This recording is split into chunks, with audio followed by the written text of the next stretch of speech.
Denise, ano ba yan ginawa mo sa anak ko? Tanong ni Tita Atasha sa ina ko pagkatapos akong sampalin nito. Laking mata akong nakatingin sa ina ko, habang sapo ko ang bahagi ng pisngi ko na sinampal niya. Namamasa ang mga mata ko dahil sa maliban na masakit ang pagkakasampol niya sa akin, hindi ko din inaasahan ang gagawin niya sa akin.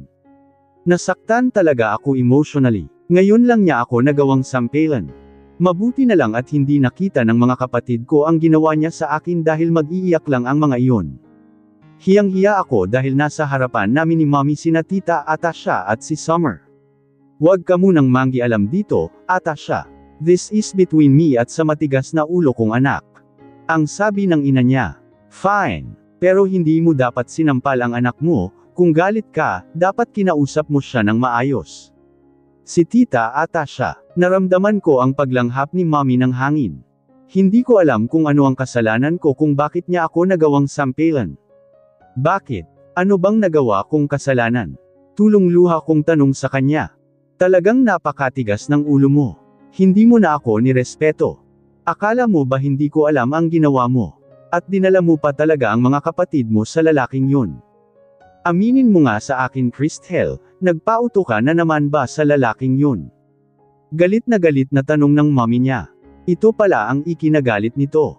Paano kaya niya nalaman na dinala ko sina Alicia at Zahara kay Gray? Akala mo ba talaga na hindi ko malalaman ang ginawa mo? Nakita ko kayo. Kitang-kita ng dalawang mga mata ko. Kung alam mo lang kung gaano ako nagpipigil na sugurin kayo. Kahit gustong-gusto kong gawin ito pero pinigilan ko ang sarili ko dahil ayaw kong mag-eskandalo. At ngayon hindi ko na kayang pigilan ang sarili ko, galit na galit ako sa ginawa mo. Sinuway mo na naman ako. Pinagbigyan ko lang ang mga kapatid ko sa kagustuhan nila mom. Aalis na sila mamayang gabi, gusto lang nilang makita sandali si Gray. Gusto lang nilang magpaalam dito. Walang masama sa ginawa ko. Gusto ko lang pasayahin ang mga kapatid ko. Para sa akin hindi na makatwiran ang galit ng ina ko. Wala naman nangyaring masama sa mga kapatid ko. Nagiging masaya pa ang mga kapatid ko. Gusto lang naman pasayahin ang mga ito at pagaanan ang loob ng mga ito. Leon lang ang nasa isip ko kaya dinala ko ang mga kapatid ko kay Gray at hindi sa kung ano ang mga iniisip niya. Walang masama sa ginawa mo. Alam mo ba kung ano ang ginawa ng lalaking iyon sa'yo? Sinira ng lalaking yun ang buhay mo. At sigurado ako na ang lalaki din yun ang dahilan kaya kamuntikang nawala sa akin. Alam mo ba ang hirap na pingdaanan ko habang ni-revive ka ng mga doktor? Alam mo ba kung gaano kasakit sa akin na makita ka sa ganun kalagayan? I almost lost you, Christel. Iba ang nawala sa akin. Habang nasa coma ka, hindi ako sumusuko. Kahit pa sinasabi ng mga doktor sa akin na baka hindi ka na magising, hindi ako sumusuko kasi naniniwala ako na madyay gising ka pa. Sinukuan ka na ng lahat pero ako hindi. Anak kita at hindi kita susukuan.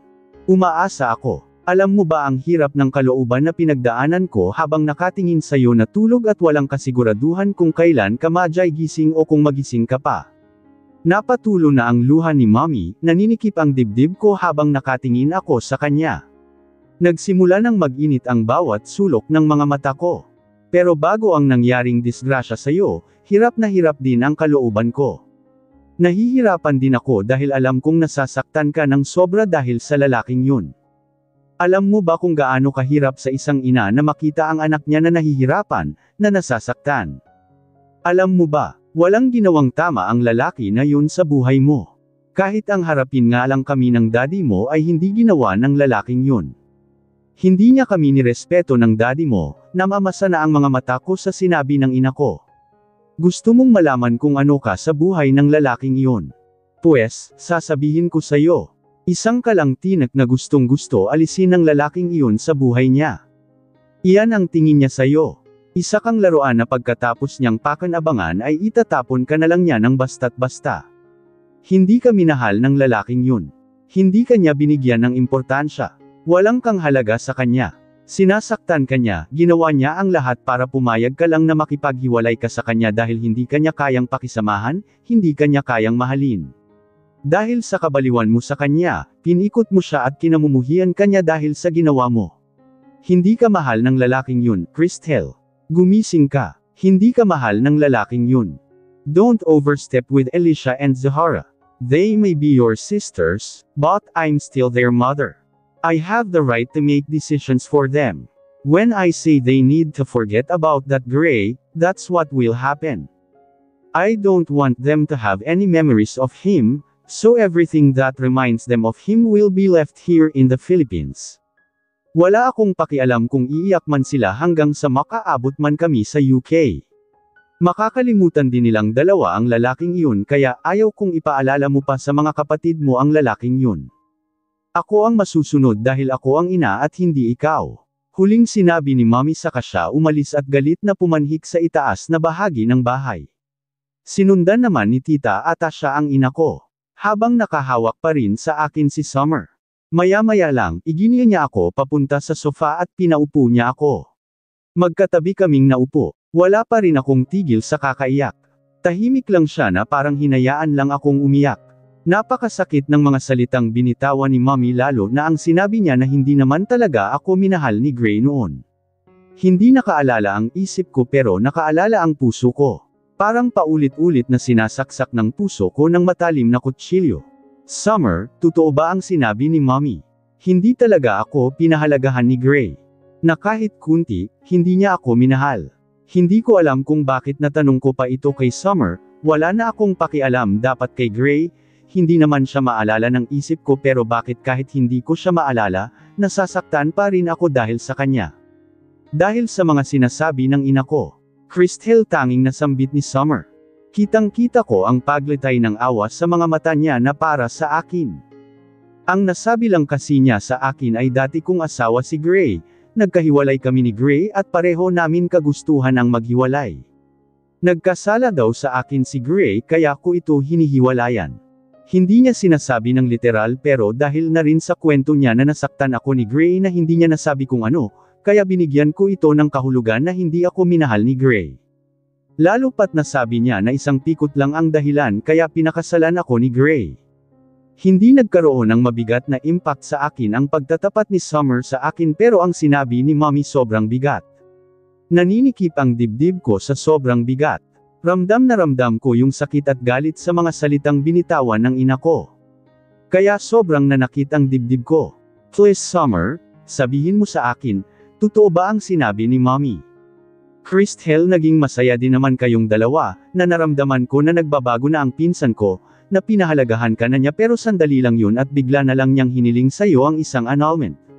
Masayang masaya siya nung pumayag ka sa annulment niyong dalawa.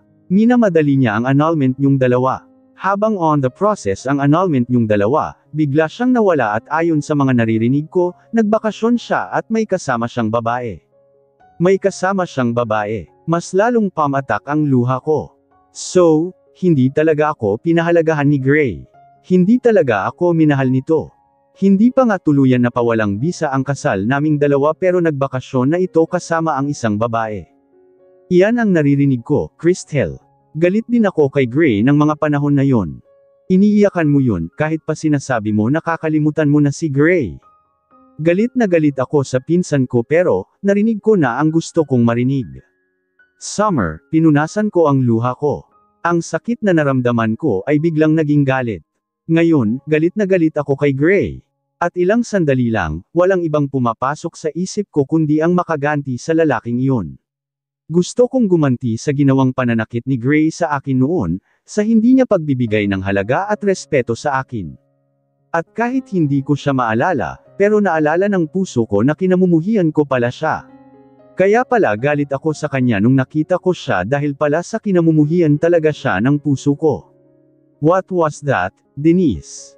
Napaupo si Denise, para siyang kinakapos ng hininga pagkatapos ng ginawa niya kanina sa anak niya. Alam niyang mali ang ginawa niya kay Christel pero hindi na niya napigilan ang sarili. Tuluyan na siyang sumabong dahil sa matinding galit na naramdaman niya. 5 taon niyang itinago ang isang sekreto para maprotektahan lang si Christel mula kay Gray. Hindi niya sasayangin ang 5 taon na kinakain siya ng konsensya niya, na gabi-gabi siyang hindi halos makatulog dahil sa alam niyang may mali siyang nagawa. Hindi masisira ang 5 taon na yon. Pag makapasok muli ang Gray na yun sa buhay ni Christel, hindi lang sisirain ito muli ang buhay ng anak niya kundi pati na ang buong pamilya niya ay sisirain ng lalaking iyon. I'm sorry of what happened kanina, hindyang paumanhin niya sa pinsan nang medyo nahimasmasan na siya.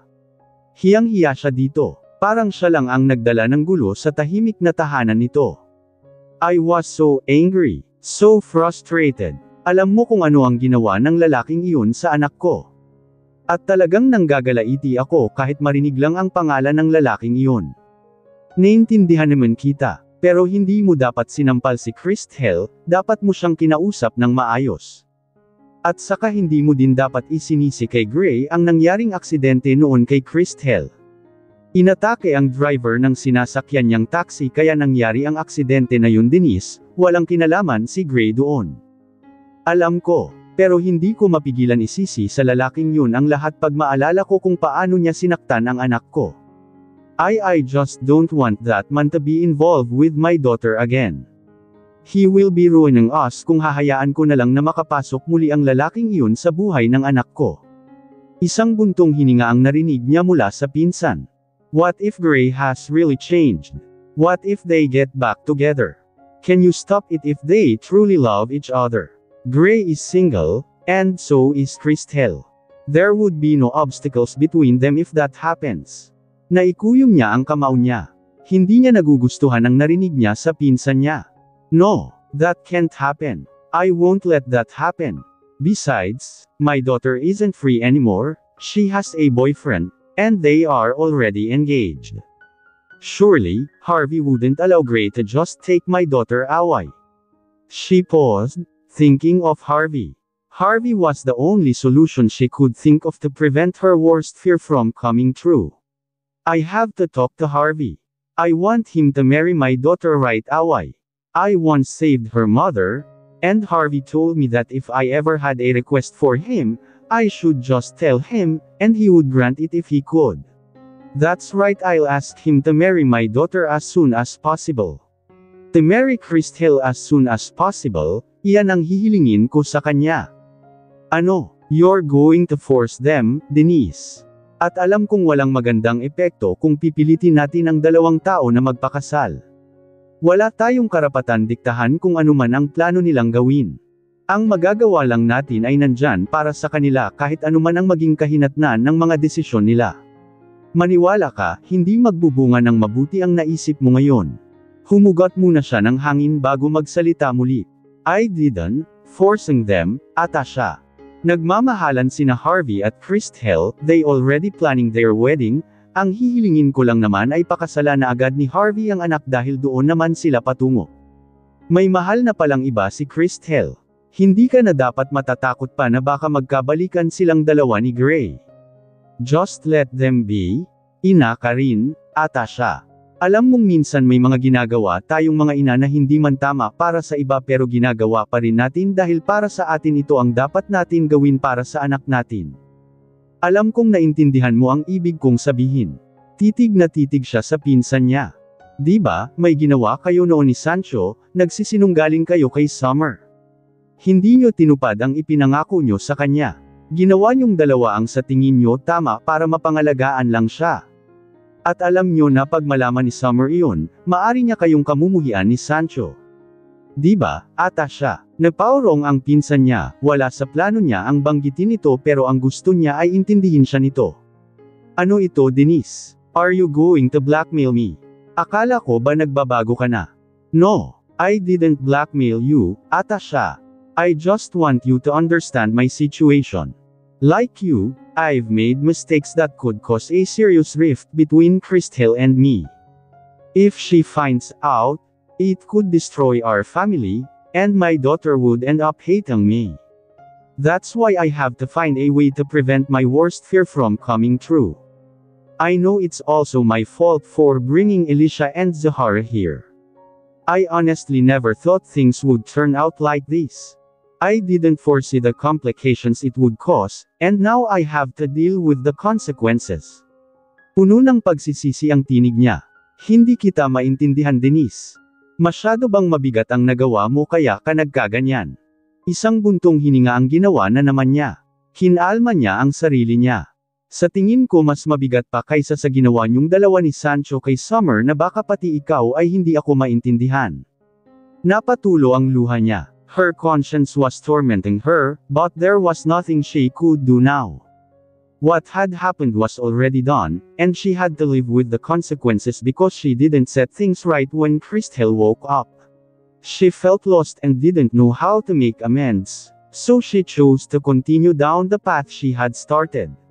Despite the guilt that weighed heavily on her, she carried on, hoping that somehow, things would resolve themselves. Pero sa ngayon, hindi pa niya alam kung papaano. Kaya kailangan niyang pigilan na mapalapit muli si Christelle kay Gray. Hindi lang dahil sa ayaw niya sa lalaking iyon, kundi para din mapangalagaan niya ang pinakatago-tago niyang sekreto kahit pa habang buhay siyang uusigin ng konsensya niya. At isa lang ang paraan na naisip niya para layuan ng Gray na yun ang anak niya, ang pamilya niya, at ito ay ang ikasal agad sina Harvey at Christelle. Tama, kakausapin niya si Harvey. Hihilingin niya dito na pakasalan agad si Christelle. Sa kabilang banda, so, hindi totoo ang sulat na nabasa ko noon nung ibinigay niyo sa akin ang annulment paper naming dalawa ni Christelle. Tanong ni Gray sa mga magulang niya. Ang sulat pa naman na yun ang pumipigil sa kanya para puntahan si Christelle sa UK. Pagkatapos niyang basahin ang sulat na yun, naisip niya na baka ayaw na talaga ni Christelle sa kanya dahil sa marami na siyang paakit na dinulot dito. Oo, ang mommy niya. Tinanong namin si Christelle kung talagang gusto ka na niyang tuluyan alisin sa buhay niya. Ang sabi niya sa amin ay gusto ka na niyang kalimutan, na kung pwede pa lang, gusto ka niyang tuluyan alisin sa utak niya. I'm sorry son, sa ginawa namin sa'yo noon. Dinala ka namin sa isla, siniguro namin na hindi ka makakaalis doon hanggat hindi natatapos ang proseso sa annulment niyong dalawa. Pinagbigyan lang namin ang kahilingan ng ina ni Christelle at si Christelle na rin, gusto nilang madaliin ang proseso. Naawa din ako kay Christelle dahil pakiramdam ko ang tuluyang pagwawalang bisa sa kasal niyong dalawa ay ang tanging magpapalaya sa kanya mula sa sakit na dinulot mo sa kanya. Pagkatapos ng 2 linggo, nabalitaan namin ang nangyaring aksidente kay Christelle. Pinuntahan namin siya sa UK para kumustahin ang kalagayan niya pero pinagbawalan kami ng mommy niya na makita siya at hiniling ng mommy niya sa amin na sana hindi na magpapakita ang buong pamilya natin sa pamilya niya lalo ka na. Sinisisi ka niya sa nangyari sa anak niya. Kaya mas pinili namin na hayaan ka muna sa isla para hindi mo malaman ang nangyaring aksidente kay Christelle. Hindi mo nalaman ang nangyari kay Christelle kasi ipinagbawal namin na sabihin ito sa iyo para respeto na rin sa pamilya ni Christelle, mahabang paliwanag ng ina niya. I'm sorry, son. Your father and I shouldn't have interfered. We should have let you handle the situation back then. We shouldn't have isolated you on the island when we found out you were delaying the annulment process of your marriage with Christelle. We should have trusted you, believing you might have had a plan during that time. Dagdag pa ng mommy niya. Isang buntong hininga ang pinakawalan niya. Kahit pa magalit siya, hindi din naman maibabalik ang nangyari sa nakaraan. At saka kasalanan naman niya kung bakit nagtulungan ng halos lahat na nakapaligid sa kanya para tuluyan silang magkahiwalay ni Christelle, kung bakit para siyang tanga na wala man lamang siyang kaalam-alam sa nangyari kay Christelle. Kasalanan niya dahil gago siya at sinaktan lang niya si Christelle. Kaya walang dapat sisihin sa mga hindi magandang nangyari sa nakaraan nilang dalawa ni Christelle kundi siya lang. Siya lang ang dapat sisihin at siya lang ang dapat mag-aayos nito. Responsibilidad niyang itama kahit anong pagkakamali na naging bunga dahil sa hindi niya pinanindigan ang pagmamahal niya kay Christelle noon. Nagpadala siya sa takot niya kaya nasaktan niya si Christelle. This is all my fault.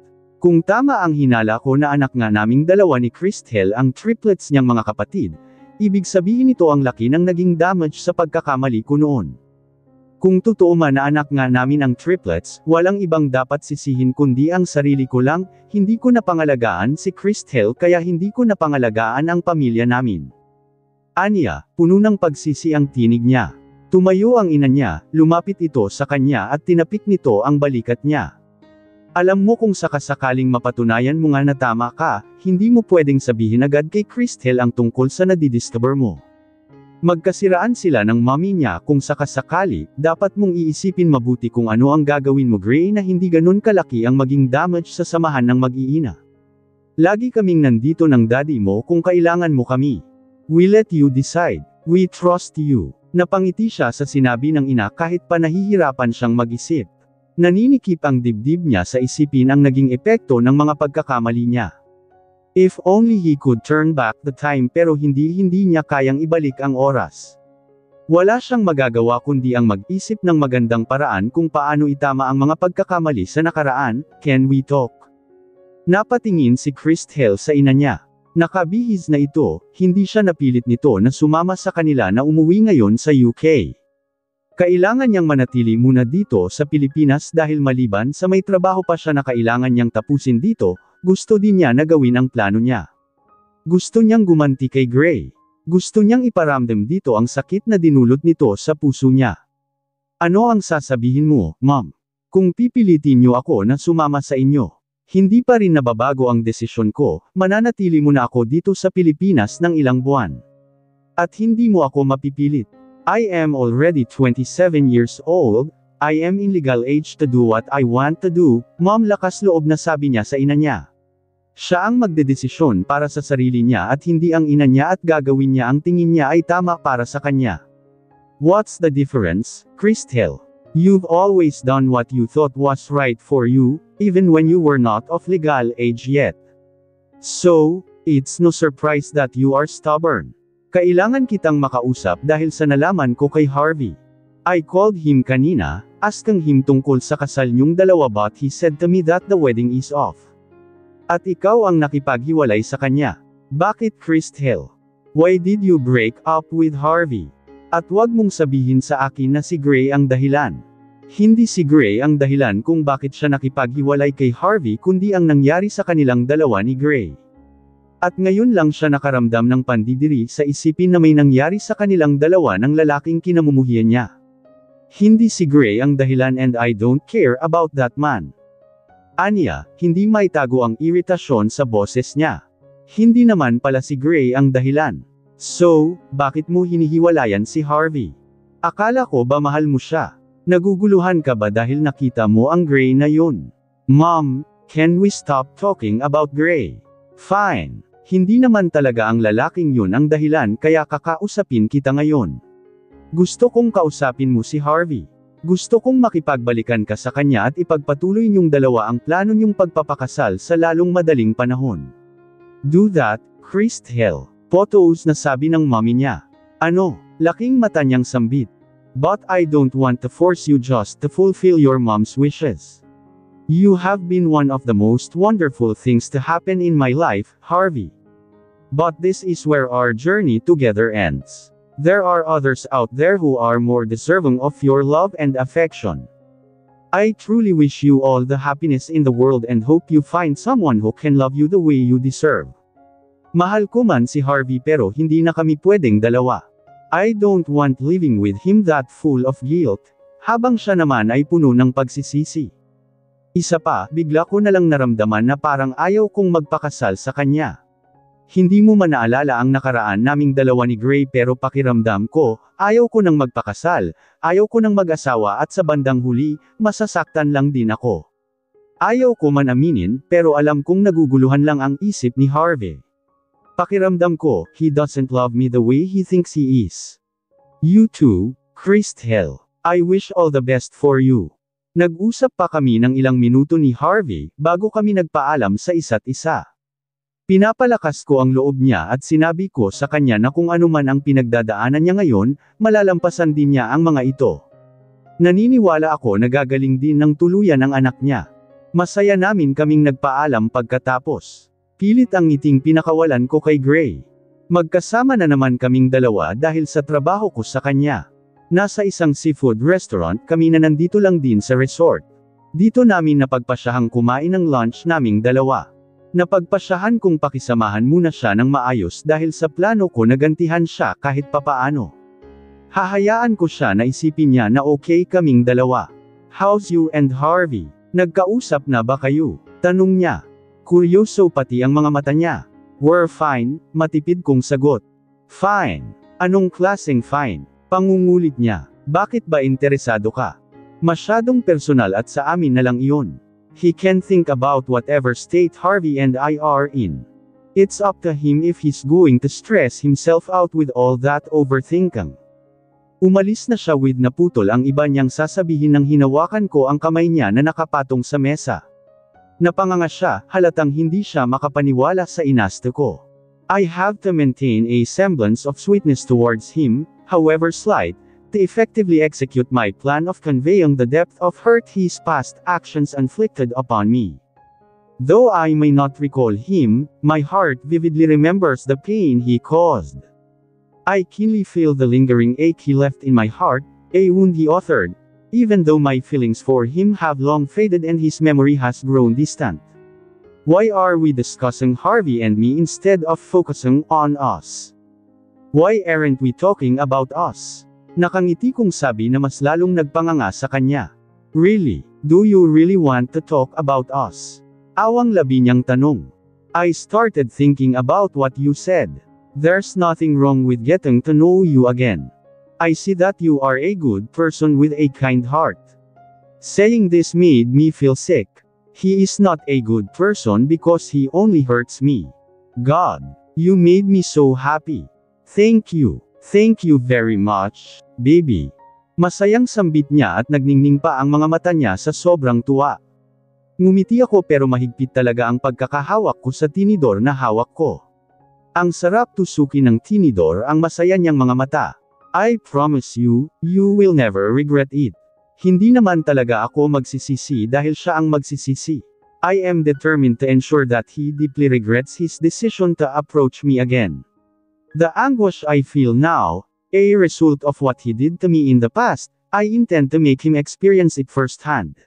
So, pwede ba kita imbitahan mamasyal sa Gray? Naputol ang iba niyang sasabihin dahil sa babaeng lumapit sa amin. Napatingin ako sa babaeng lumapit, maganda ito, foreigner at ang ikinakainis ko ay matangkad ito. Kinyulang pa naman ako sa tangkad. Sino ang babaeng ito na halos nag-hello world na ang dibdib nito? Napatingin ako kay Gray at parang gustong-gusto ko na talagang itusok sa mga mata ni Gray itong hawak kong tinidor nang napagtanto ko kung saan naglanding ang mga mata niya. Saan pa? Kundi sa mayayamang dibdib ng babae. Margaret. Sambit ni Gray. It's been so long. Yeah, how are you?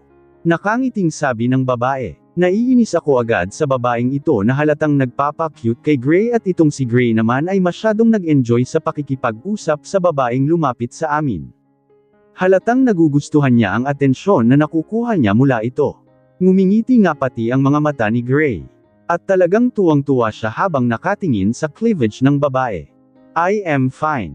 Oo nga palem si Christel, I know her. She's your wife. Ani ng babae. Nagkakilala na ba kaming dalawa ng babaeng ito noon? Ngumiti lang ako sa babae kahit ang sarap ng sabunutan ng fake eyelashes nito. Alam pala nitong may asawa na si Gray pero ang lakas ng loob na teka lang. Single pala si Gray dahil hindi na kami mag-asawang dalawa, matagal na kaming hiwalay.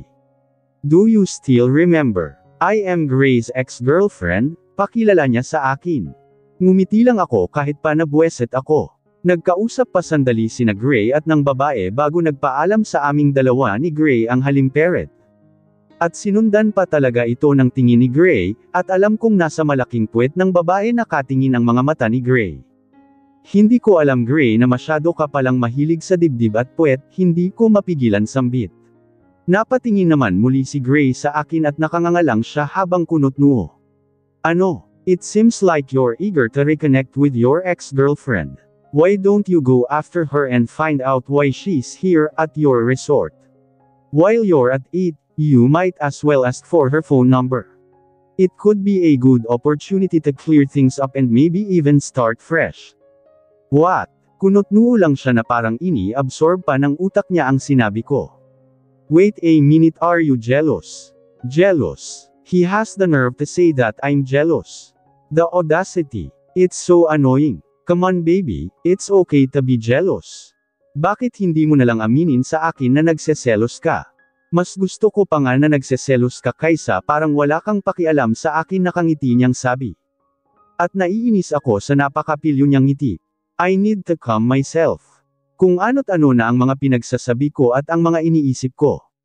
Napatayo ako. Where are you going? Huwag ka naman magalit agad. Come on, I am just teasing you. Huwag kang Gray, pupunta lang ako sa restroom. Hindi ko na hinintay na magsalita pa siya at agad akong humakbang para pumunta na ng restroom.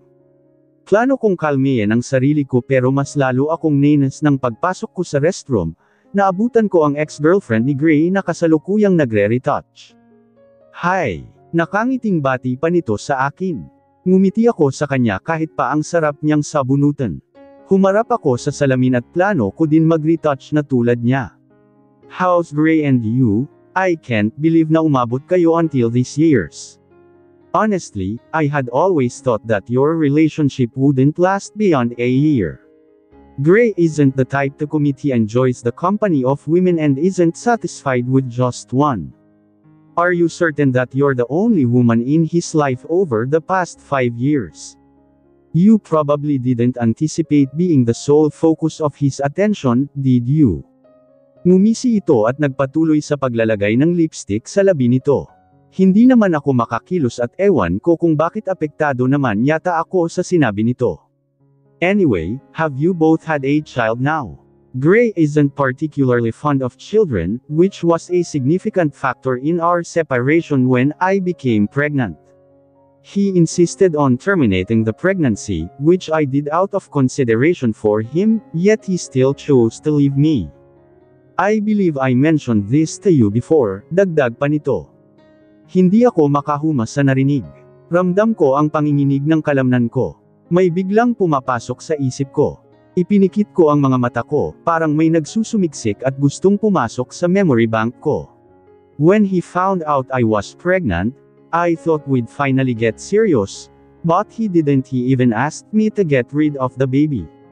Nasa po ko ang ulo ko, nanakit kasi ito dahil sa bahagi ng nakaraan na bumabalik na lang bigla sa balintataw ko. Maya-maya lang, napasigaw na ako sa sakit. Hey, anong nangyari sa'yo? Tell me, what happened to you? Si Margaret, napahawak ito sa akin dahil sa muntikan na akong matamba. Parang nagdilim ang paningin ko. Hindi ako tuluyan nawala ng malay at nakabawi din naman ako mula sa pagkahilo ko. Pero hindi ko na kayang bumalik pa sa mesa naming dalawa ni Gray. Ayaw ko muna itong makita. Kaya napagpasyahan kong umalis na sa restaurant na walang palm kay Gray. Nag-text din naman ako sa kanya para hindi na niya ako hihintayin. Nasa may tabing dagat ako, naglalakad sa maputi at pinong buhangin, habang malayang inilipad ng hangin ang buhok ko. Huminto ako sa paglalakad at napagpasyahan kong tawagan ang ina ko. May gusto akong malaman sa ina ko. Bakit napatawag ka? Agad na sabi ng ina ko, halatang masama parent ang loob nito sa akin. May gusto lang akong malaman sa iyo mom. At sana sagutin mo ako ng maayos. Madiin kong sabi. The thought of her anger pains me deeply, yet I am determined not to let her dictate my life again. After learning my mother's sacrifices during my coma, hinayaan ko ang ina ko na kontrolin ang buhay ko, believing her decisions were in my best interest. However, I've come to realize the importance of making my own choices. Now, more than ever, I understand that I alone possess the clarity to chart my path forward and determine what truly aligns with my desires. Ano ang itatanong mo sa akin? Nabuntis ako noon, di ba? Naging tahimik ang kabilang linya pero alam kong nakikinig ang ina ko, rinig na rinig ko ang buntong hininga niya. Please answer me mom, nabuntis ba ako noon? Nakikiusap na ang tinig ko dito. Oo, diretsyong sagot nito. Parang may sumabog na bomba sa harapan ko nang marinig ko ang sagot ng ina ko, na isang kumpirmasyon sa inakala ko. Nanghihina ako pero pilit kong nilakasan kahit papaano ang sarili ko. Saan? Saan na ang anak ko? You meet an accident, Christel. Nakunan ka. Hindi ko na ito sinabi sa'yo dahil ayaw kong mas mahirapan pa ang kalooban mo. Pero ngayon nalaman mo na, kailangan ko na rin aminin sa'yo. Kusang tumulo ang luha ko sa narinig ko sa ina ko. Dahil ito sa matinding paninikip ng dibdib ko. Para nga akong kinakapos ng hininga sa sandaling ito. Kaya sunod-sunod ang paglanghap ko ng hangin. Si Gray. Alam ba niya na buntis ako noon? Lakas loob kong tanong na sana sasagutin niya ng maayos. Kung hindi ka na aksidente, hindi ko malalaman na buntis ka pala Christel, hindi mo sinabi kahit sa akin ang tungkol sa kalagayan mo. Pero may ideya na ako na buntis ka dahil sa nagkausap kaming dalawa ni Gray. Kaya oo, alam niyang buntis ka. Mas lalo kong naramdaman ang panghihina ko dahil sa narinig ko sa ina ko. Alam pala ni Gray na buntis ako noon pero wala man lamang itong ginawa para makilala ang anak namin kung sakasakaling hindi ako nakunan. Come to think of it, he doesn't care about me at all. He doesn't even know I had an accident. He's completely oblivious to what's happening to me because he truly doesn't care about me. Hindi ko kayang ipaliwanag kung bakit mas lalo akong nasaktan sa katotohanan na walang pakialam si Gray sa akin. My heart was repeatedly stabbed by a sharp object. It's too painful and the pain is killing me inside. Mas lalong tumindi ang pagluha ko. Wala bang ginawa si Gray? Ano ang sa tingin mo, Christel? Kailangan ko pa bang sabihin sa'yo ang totoo? Hindi mo pa rin ba nakuha ang nais kong sabihin sa'yo? That man doesn't love you, Christel. Ano pa ang hindi ko na kayang marinig pa ang sasabihin ni Mommy, tinapos ko agad ang tawag niya. Parang kutsilyo ang mga salitang binitawan niya at isinaksak niya ang mga ito sa puso ko kaya sobra akong nasaktan. Naging blur ang paningin ko dahil sa madaming luha na lumalabas mula sa mga mata ko. Pinunasan ko ang mga ito gamit ang palad ko. Saka ako humakbang muli, pero nahihilo pa rin ako. Muntika na akong matambo kung hindi lang may mga braso na mabilis na humawak sa akin. How are you, Christel? Ngayon lang tayo nagkakita at nagkausap muli. Si Shechar, siya ang tumulong sa akin kanina, nahimasmasan din naman ako agad nang nadala niya ako sa tabi at nakaupo na ako. We're here at the cafeteria. This is one of the establishments that already operated in the resort kahit pa hindi pa ito officially nagbubukas. Yup, parang ang weird mo lang noong nagkita tayo sa hotel na malapit sa airport, pareho kayo ni Sophie, actually. Nakangiti pa rin siya pero may kung anong damdarnan akong nakita na lamatay sa mga mata niya. I'm sorry, hindi ko lang talaga ini-expect na nakilala mo pa rin ako pati na si Sophie.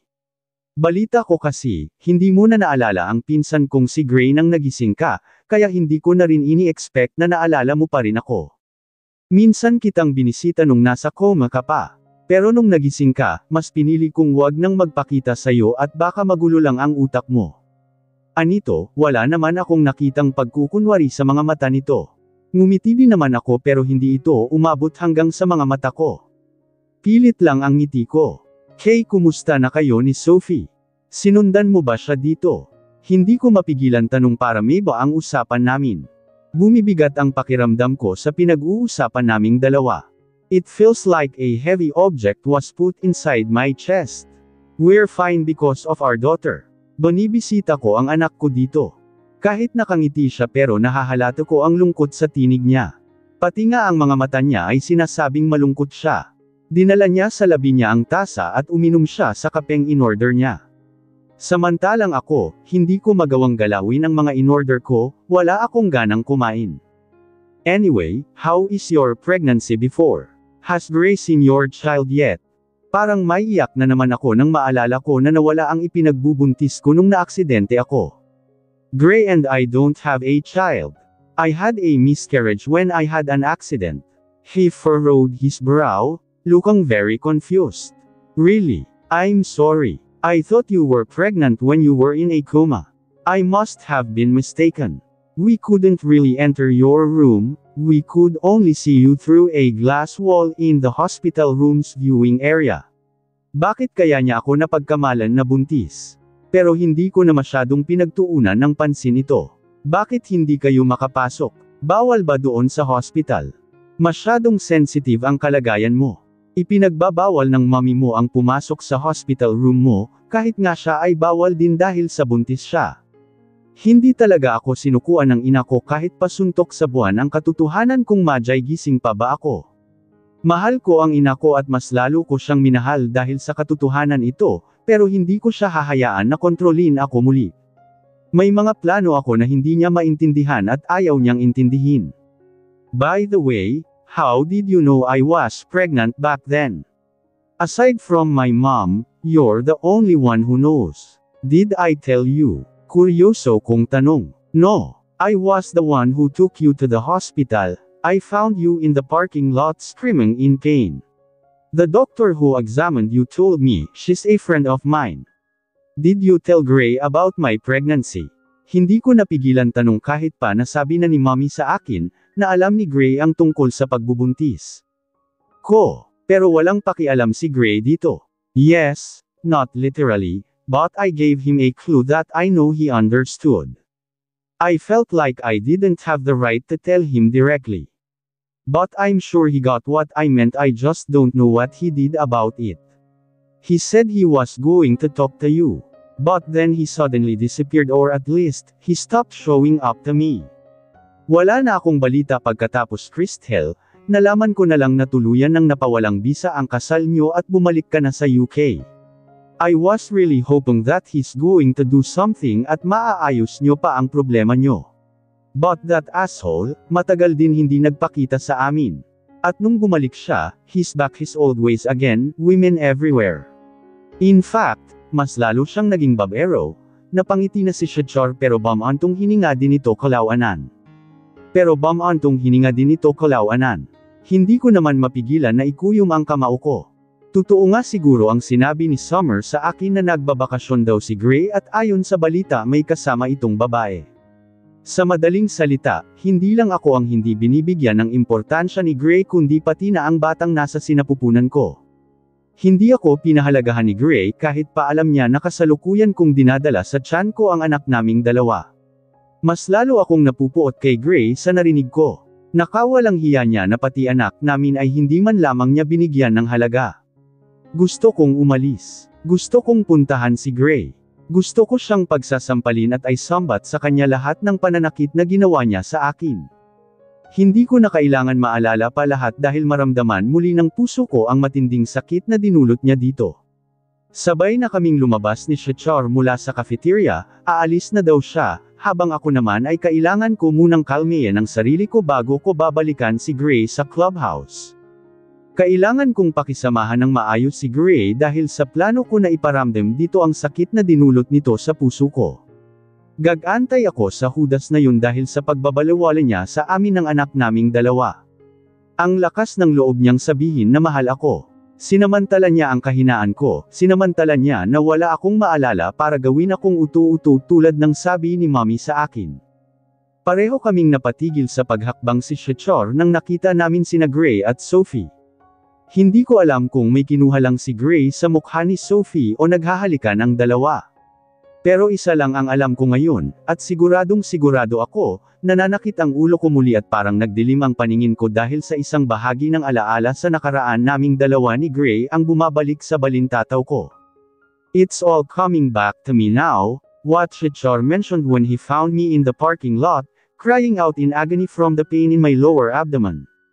Gray was holding Sophie, and I stood there, witnessing it all. The ache in my heart intensified as I observed how Gray prioritized Sophie, causing a sudden onset of pain in my abdomen. It was painfully evident to me how Gray disregarded me because of Sophie. Dumidilim ang paningin ko. Christel, are you okay? Huling narinig ko mula kay Shachar bago ako tuluyan nawala ng ulirat at naramdaman ko ang pagsalo ni Shachar sa halos walang malay kong katawan. At sa tuluyan pagpikit ko ng aking mga mata, may mga alaala sa nakaraan naming dalawa ni Gray na parang nag-flashback sa isip ko. At alam ng iyon ay nagdulot ng pamimigat sa puso ko. Sobrang bigat na parang mapupugto ang hininga ko.